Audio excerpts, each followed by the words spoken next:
Le Conseil constitutionnel a donc censuré partiellement la loi immigration. 32 articles ont été censurés sur les 49 contestés. Et ce sont notamment les articles les plus durs de cette loi qui ont été censurés. Les restrictions du droit du sol, du regroupement familial ou encore la caution retour pour les étudiants étrangers ou encore l'instauration des quotas migratoires. Pour en parler, Marlène Panara est avec nous. Bonjour Marlène. Bonjour. Vous êtes journaliste infomigrant à France 24, c'est-à-dire que vous suivez des témoignages et vous faites des enquêtes justement sur les immigrés, tout ce qui est politique migratoire en France et en Europe. D'abord, pouvez-vous nous expliquer les articles que le Conseil constitutionnel a censurés?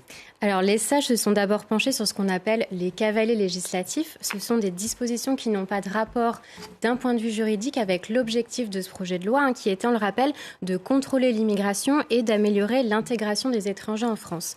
Donc, parmi ces intrus législatifs, retoqués figure donc, vous l'avez dit, la caution étudiant. C'était une somme d'argent que les étudiants devaient déposer à leur arrivée en France et qui visait à couvrir les coûts d'une éventuelle expulsion.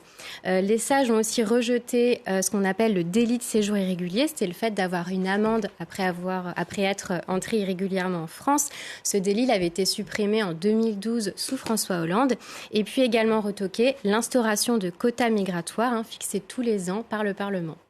Les sages ont aussi censuré des mesures jugées, elles, contraires à la Constitution cette fois. Oui, tout à fait. Par exemple, celle qui durcissait l'accès à certaines prestations sociales. C'était d'ailleurs l'une des mesures les plus contestées.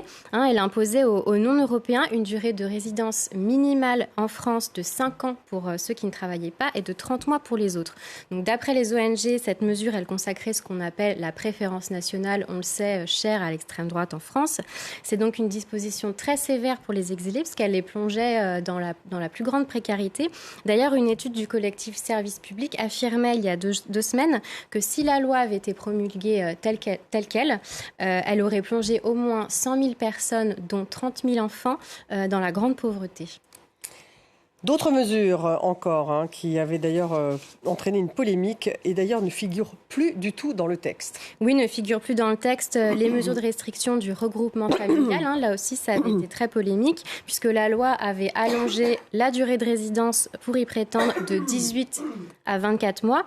Et les membres de la famille du demandeur devaient aussi justifier de quelques rudiments en langue française avant de pouvoir arriver en France.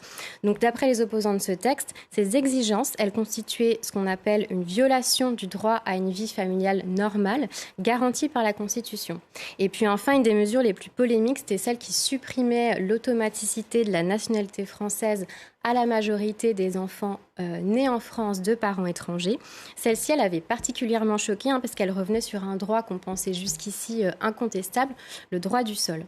En revanche, il faut le dire, la mesure phare du gouvernement sur la régularisation de travailleurs sans papier, elle n'a pas du tout été censurée par le Conseil.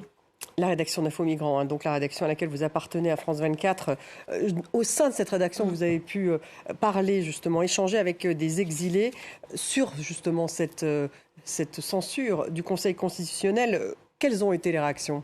Bien, en fait, beaucoup ont été déçus, ont été choqués, et puis surtout, justement, les travailleurs sans papier, puisque la régularisation de ces travailleurs des métiers dits en tension, c'est des professions qui sont, on le sait, le plus souvent exercées par des personnes en situation régulière, elle a été considérablement durcie après le passage du texte au Sénat. Désormais, la loi prévoit donc un visa de travail d'1 an pour ces personnes, délivré au cas par cas, à condition d'avoir résidé en France au moins 3 ans et d'exercer une activité salariée pendant 12 mois. Donc en fait, c'est une demande qui est paradoxale puisqu'on demande à ces personnes d'avoir travaillé avant même de pouvoir demander un permis de travail. Alors qu'on le sait, travailler sans visa pour ces exilés, c'est source d'angoisse au quotidien puisqu'elles ont peur, dès qu'elles sortent dans la rue pour aller travailler, de se faire arrêter par la police, voire de se faire expulser. Merci beaucoup d'avoir été avec nous, Marlène Panara, donc d'Infomigrants.